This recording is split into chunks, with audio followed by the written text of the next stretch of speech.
नमस्कार दोस्तों, सक्सेसफुल के यूट्यूब चैनल में आपका स्वागत है। तो जैसा कि हम लोग जीके प्रैक्टिस जो होमवर्क दिए थे सेट नंबर 11, आज उसका हम लोग प्रैक्टिस करेंगे। तो हम लोग पहले वीडियो में देख चुके हैं, जितने भी होमवर्क दिया हुआ था उसका हम लोग लाइन बाय लाइन अध्ययन कर चुके हैं। अब अध्ययन करने के बाद उसी से रिलेटेड हम लोग क्वेश्चन को देखेंगे। तो चलिए, जीके प्रैक्टिस सेट 11 का आज का पहला सवाल रहेगा, वर्तमान में ईरान के राष्ट्रपति कौन है? तो आपको बताना है कि वर्तमान में ईरान के राष्ट्रपति कौन है। ए अब्दुल लतीफ राशिद, बी में मसूद पेजेशकियानी, सी में इसाक हरगेज, डी डोनाल्ड ट्रम्प। तो आपको बताना है कि अभी वर्तमान में ईरान के राष्ट्रपति कौन है। अभी देखिए, ईरान अभी चर्चे में है, तो इसका सही आंसर हो जाएगा मसूद पेजेशकियानी। अगला सवाल है क्वेश्चन नंबर 2, पाकिस्तान के प्रधानमंत्री कौन है? ए शाहबाज शरीफ, बी मोहम्मद बिन सलमान, सी ऑलफ एस्कॉल्ज और डी मोहम्मद यूनुस। तो इसका सही आंसर क्या हो जाएगा? इसका सही आंसर हो जाएगा option number A Abdul Shahbaz Sharif. तो इसका सही आंसर हो जाएगा, पाकिस्तान के प्रधानमंत्री कौन है? शाहबाज शरीफ। अगला सवाल है, ब्राजील देश का मुद्रा क्या है? ए रूबल, बी रियाल, सी रुपया और डी रियल। तो इसका सही आंसर क्या हो जाएगा? ऑप्शन नंबर डी, यानी कि रियल। अगला सवाल है 4 नंबर, बांग्लादेश के संसद को निम्न में से क्या कहा जाता है? ए पार्लियामेंट, बी शोरा, सी जातीय संसद, डी मजलिस। तो आप इसका आंसर बता सकते हैं कमेंट बॉक्स में। इसका सही आंसर क्या हो जाएगा? इसका सही आंसर होगा ऑप्शन नंबर सी, यानी कि जातीय संसद। यानी बांग्लादेश के संसद को हम लोग क्या कहते हैं? जातीय संसद। तो आप बताइए कि हम लोग भारत देश को हम लोग संसद को क्या कहते हैं? संसद को संसद ही कहते हैं, इंग्लिश में पार्लियामेंट कहते हैं। नेक्स्ट सवाल क्वेश्चन नंबर 5, चीन के प्रधानमंत्री निम्न में से कौन है? A Li Qiang, B Anthony Albanese, C Jinping और डी जॉर्जिया मेलोनी। इसका सही आंसर क्या हो जाएगा? ऑप्शन नंबर ए 5 का ए ली क्योंग।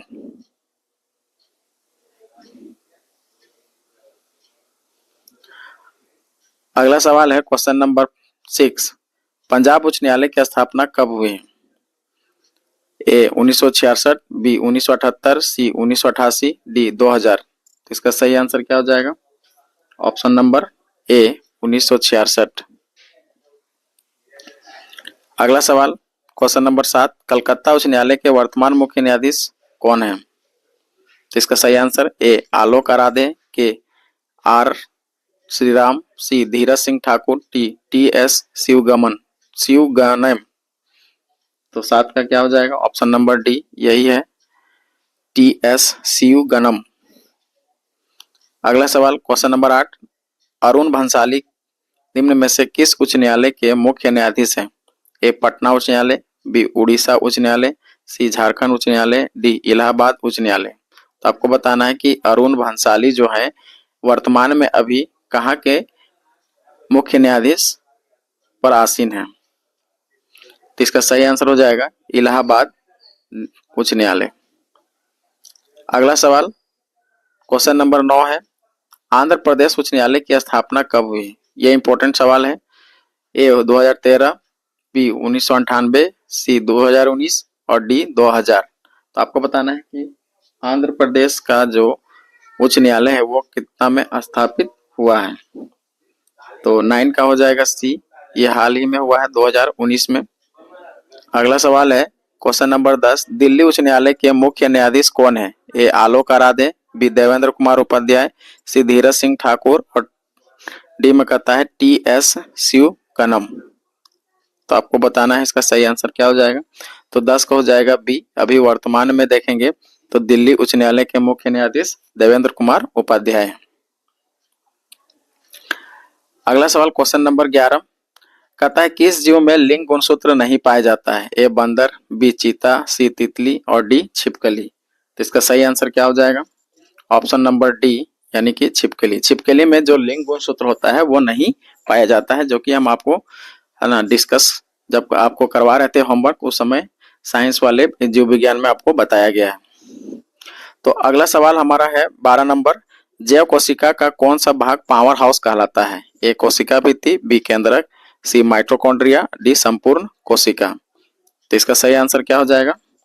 12 का हो जाएगा सी माइटोकॉन्ड्रिया, है ना, यानी कि कोशिका का पावर हाउस कहा जाता है माइटोकॉन्ड्रिया को। अगला सवाल, प्लाज्मा झिल्ली बनी होती है, तो प्लाज्मा झिल्ली क्या चीज से बनी होती है? ए प्रोटीन, बी लिपिड से, सी कार्बोहाइड्रेट, डी दोनों, ए और बी। तो इसका सही आंसर क्या हो जाएगा? 13 का डी यानी दोनों से बनी होती है। प्रोटीन और लिपिड दोनों का बना होता है प्लाज्मा झिल्ली। अगला सवाल क्वेश्चन नंबर 14, मानव शरीर में गुणसूत्रों की संख्या कितनी है? तो ए 45, बी 46, सी 32 और डी 23। देखिए तो यहाँ पर टोटल ऐड करके बताना है। यदि आपका जोड़ा में बोलता तो 23 जोड़ा होता, तो इसका सही आंसर हो जाएगा 23, मतलब 23 दूना 46, ऑप्शन नंबर बी। 15 नंबर में कहता है कि मानव शरीर के किस अंग में लसिका कोशिका बनती है? ए यकृत, बी दीर्घ अस्थि, सी अग्नाशय, डी तिल्ली। तो आपको बताना है इसका सही आंसर क्या हो जाएगा? 15 का डी यानी कि तिल्ली। नेक्स्ट क्वेश्चन 16 नंबर, मानव शरीर में सबसे बड़ी कोशिका है? ए शुक्राणु, बी अंडाणु, सी न्यूरॉन और डी सेरिब्रम। तो आपको बताना है कि सबसे बड़ी कोशिका, तो सबसे बड़ी कोशिका क्या हो जाएगा? ऑप्शन नंबर बी यानी कि अंडाणु। अगला सवाल 17 नंबर, प्लाज्मा झिल्ली किस पदार्थ से बनी होती है? ए पोटेशियम से, यानी आपको बताना है प्लाज्मा झिल्ली किस पदार्थ से बनी होती है। तो ए बता रहा है पोटेशियम, बी प्रोटीन, सी लाइपोप्रोटीन लाइपोप्रोटीन और डी कहता है कैल्शियम। तो 17 का आंसर क्या हो जाएगा? Option number C, option number C यानी कि लाइपोप्रोटीन का बना होता है। 18 नंबर में कहता है कि मानव शरीर का सबसे लंबी कोशिका क्या है? ए शुक्राणु, बी अंडाणु, सी न्यूरॉन और डी सेरिबेलम। तो इसका सही आंसर हो जाएगा न्यूरॉन। अगला सवाल 19 नंबर, जब कोई वस्तु ऊपर से गिराई जाती है तो उसका भार होता है? ए शून्य, बी अपरिवर्तित, सी परिवर्तनशील और डी सभी गलत हैं। इसका सही आंसर क्या हो जाएगा? ऑप्शन नंबर बी यानी अपरिवर्तित।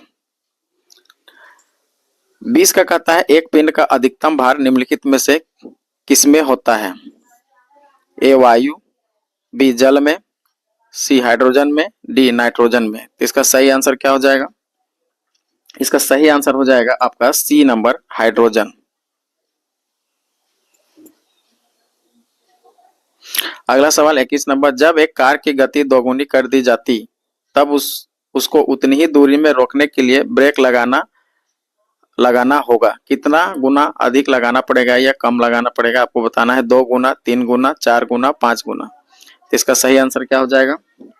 ऑप्शन नंबर सी यानी कि 4 गुना।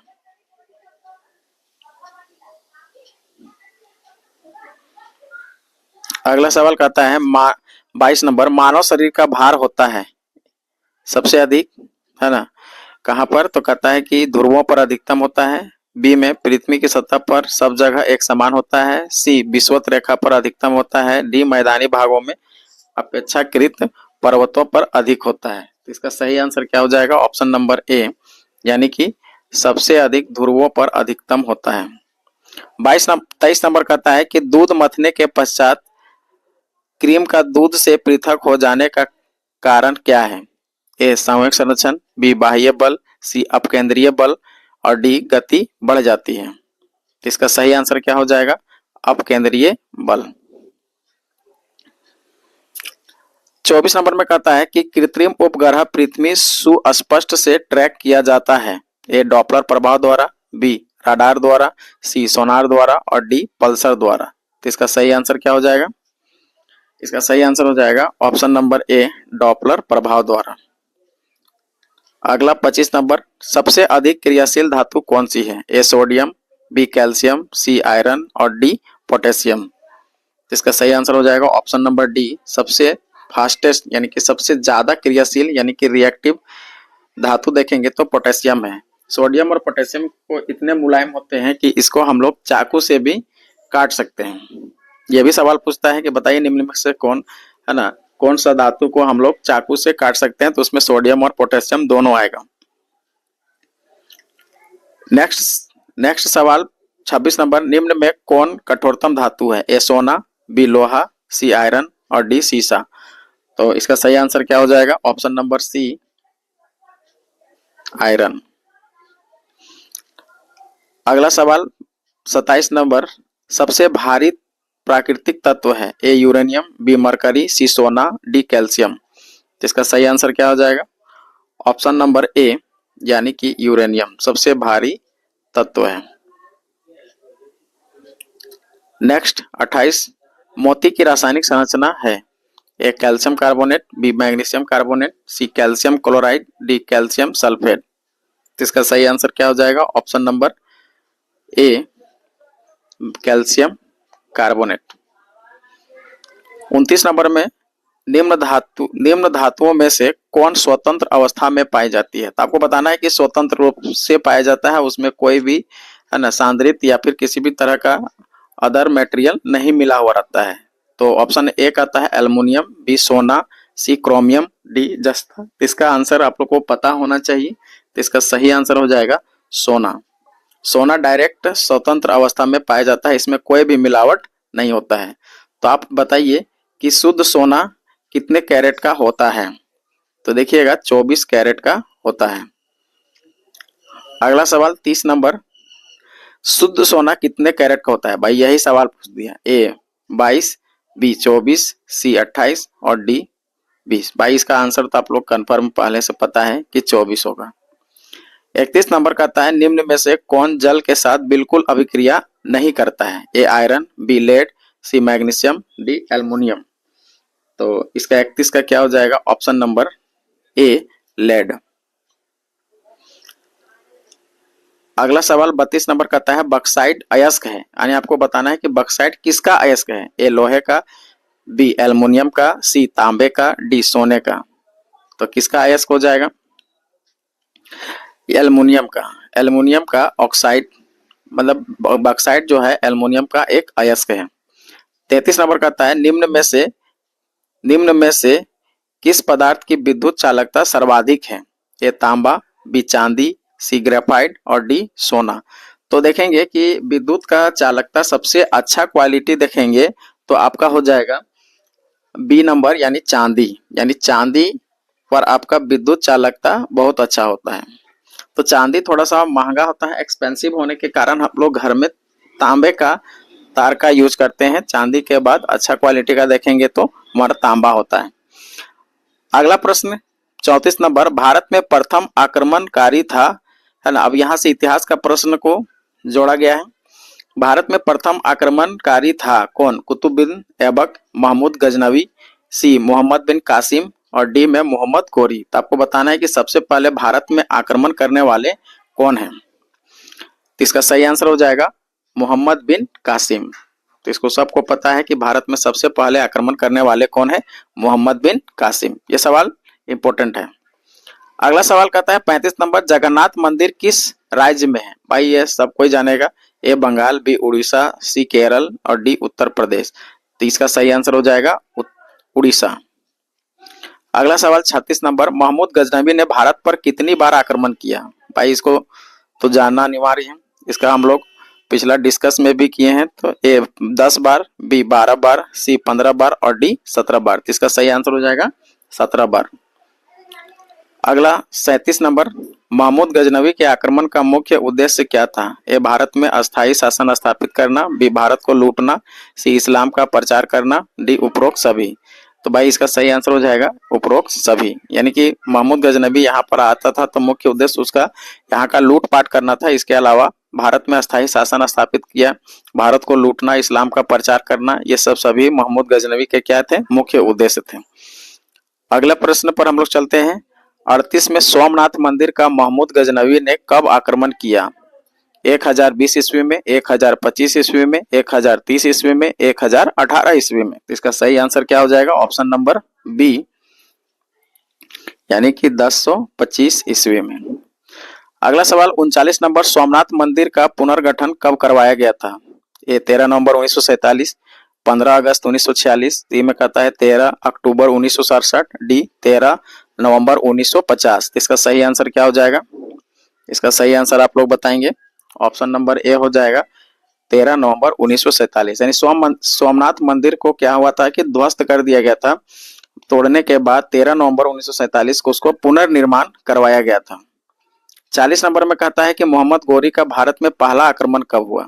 तो बताना है 1175, बी में कहता है 1178, सी 1186, डी 1191। इसका सही आंसर क्या हो जाएगा? ऑप्शन नंबर ए 1175। अगला सवाल 41 नंबर, तराइन का प्रथम युद्ध कब हुआ? ए 1191, बी 1192, सी 1194 और डी में कहता है 1206। इसका सही आंसर क्या हो जाएगा? ऑप्शन नंबर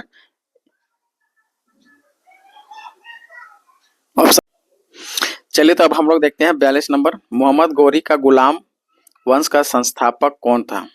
मोहम्मद गोरी का गुलाम वंश का संस्थापक कौन था? Qutbuddin Aibak, B Iltutmish, C Balban, D Aram Shah. तो इसका सही आंसर क्या हो जाएगा? Option number A Qutbuddin Aibak.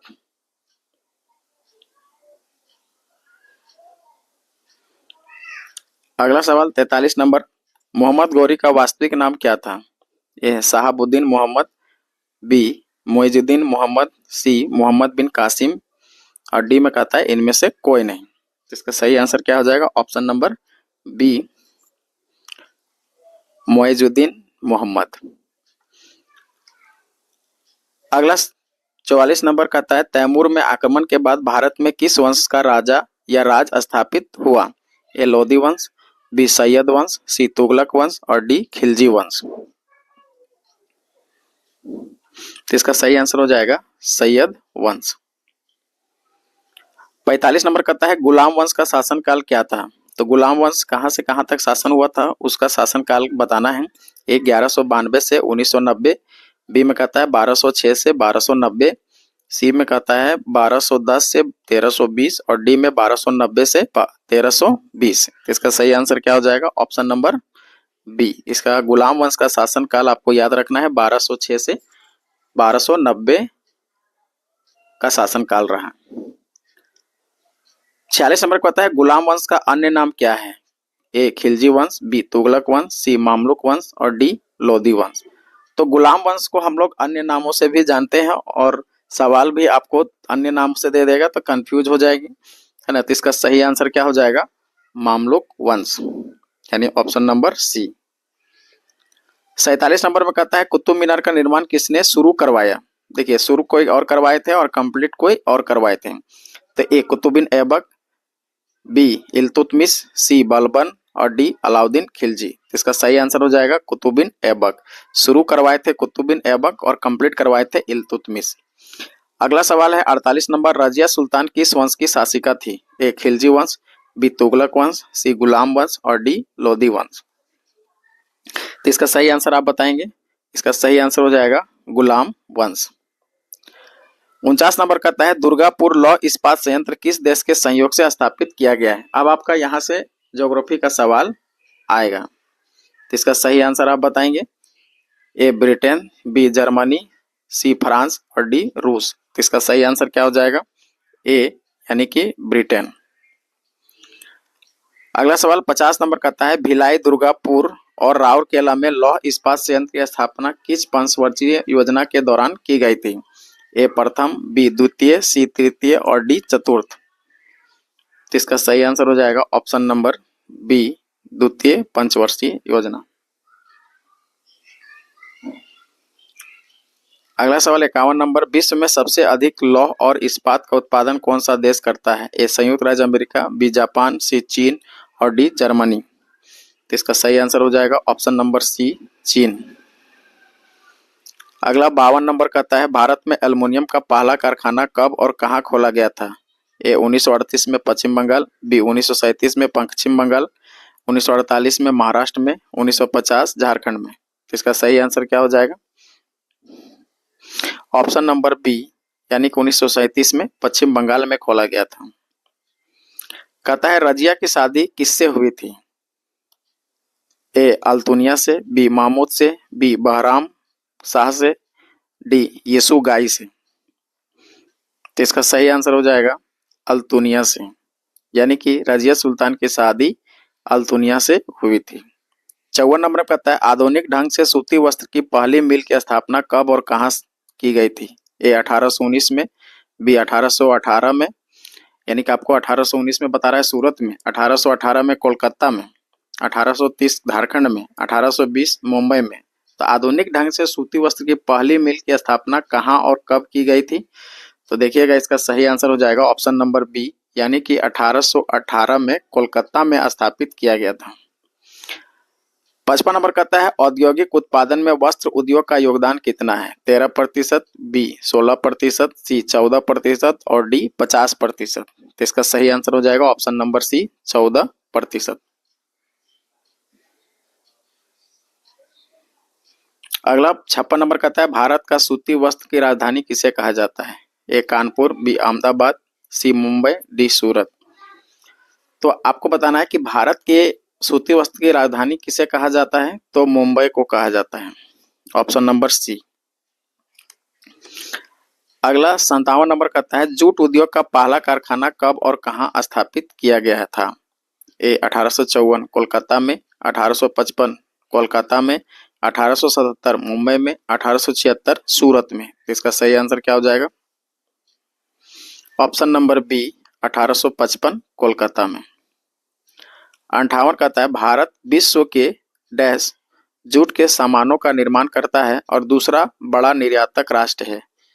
कितना प्रतिशत जूट का सामान बनाता है? तो ए 30%, बी 50%, सी 35% और डी 20%। इसका सही आंसर क्या हो जाएगा? इसका सही आंसर होगा 35%। 59 कहता है भारत के उपराष्ट्रपति की स्थिति तुलना किस देश के उपराष्ट्रपति से की जा सकती है? मतलब डायरेक्टली बोला जा रहा है कि उपराष्ट्रपति का पद किस देश से लिया गया है। अब यहाँ से हम लोग पॉलिटी का प्रश्न को देखेंगे।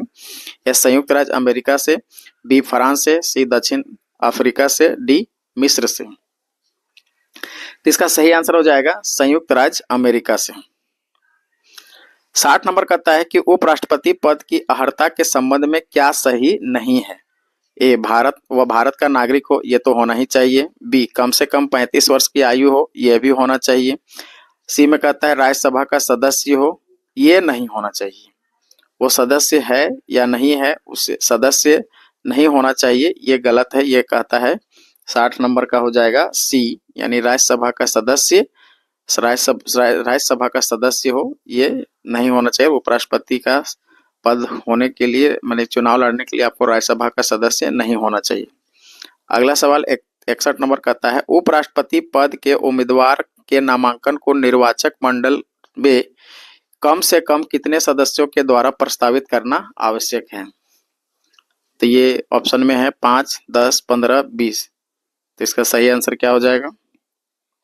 ऑप्शन नंबर डी, यानी कि 20। 62 नंबर कहता है नामांकन के समय उपराष्ट्रपति पद के उम्मीदवार को जमानत के तौर पर कितना रुपया जमा करना पड़ता है? ए 10,000, बी 15,000, सी 18,000 और डी 20,000। आपको बताना है कि कितना पैसा सिक्योरिटी मनी के तौर पर उपराष्ट्रपति पद के उम्मीदवार में खड़ा होते हैं तो आपको देना पड़ेगा। तो इसका सही आंसर हो जाएगा ऑप्शन नंबर बी, यानी 15,000 सिक्योरिटी मनी देना होगा। अगला कहता है उपराष्ट्रपति को उसके कार्यकाल की समाप्ति के पूर्व पद से हटाने का अधिकार किसको है?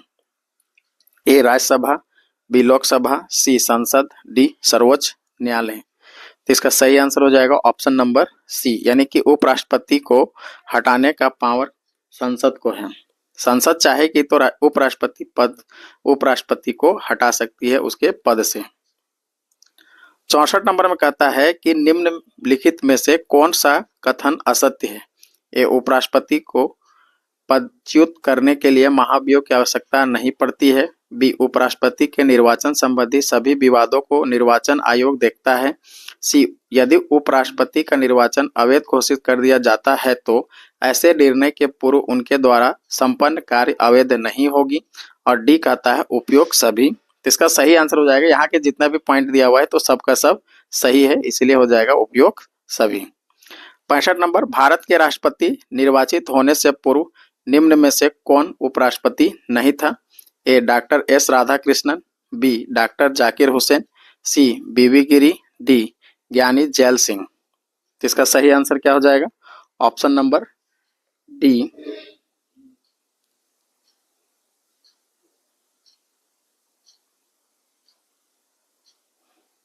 ज्ञानी जैल सिंह।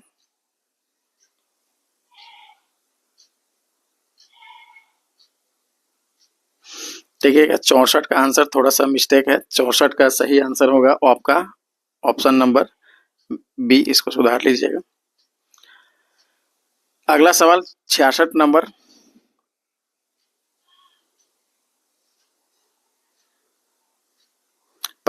भारत के राष्ट्रपति निर्वाचित होने से पूर्व निम्नलिखित में कौन उपराष्ट्रपति नहीं था?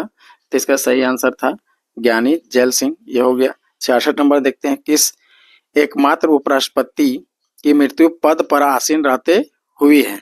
ए गोपाल स्वरूप पाठक, बी बीडी जत्ती, सी मोहम्मद हिदायतुल्ला, डी कृष्णकांत। इसका सही आंसर क्या हो जाएगा? इसका सही आंसर हो जाएगा कृष्णकांत। इस सेशन का लास्ट क्वेश्चन नंबर 67, भारत का उपराष्ट्रपति किसका पदेन सभापति होता है? ए लोकसभा, बी विधानसभा, सी राज्यसभा और डी इनमें से कोई नहीं। इसका सही आंसर हो जाएगा ऑप्शन नंबर सी। देखिए राज्यसभा सदस्य नहीं रहता है, लेकिन ये क्या होता है? पदेन सभापति होता है भारत का उपराष्ट्रपति। तो चलिए हम लोग इस तरह से टोटल 67 क्वेश्चन को देखे हैं। अगले सेशन में हम लोग देखेंगे, पहले तो आप लोग का एक वीडियो अपलोड हो चुका है और होमवर्क डेली होमवर्क में सेट 12 का होमवर्क अपलोड कर दिए हैं उसका वीडियो बनाकर, और आप लोग उसको पहले देखिए और उसके बाद हम लोग फिर से लाएंगे एमसीक्यू सेट 12, है ना। तो उस वीडियो को पहले देखिए और उसके बाद हम लोग फिर उसका एमसीक्यू प्रैक्टिस करेंगे। इस एमसीक्यू प्रैक्टिस करने से पहले, है ना, आप क्या करेंगे कि सबसे पहले जो होमवर्क आपका सेट 11 नंबर है उसको पहले आप उस वीडियो को देखें, उसके बाद इस वीडियो को देखने से आपको क्या होगा? बहुत अधिक लाभ होगा। मतलब आप उसमें पढ़ेंगे और उसका प्रैक्टिस इस वीडियो में करेंगे और देखेंगे कि आप कितने क्वेश्चन का आंसर सही दिए। तो चलिए इस सेशन को हम लोग यहीं पर समाप्त करते हैं। जय हिंद।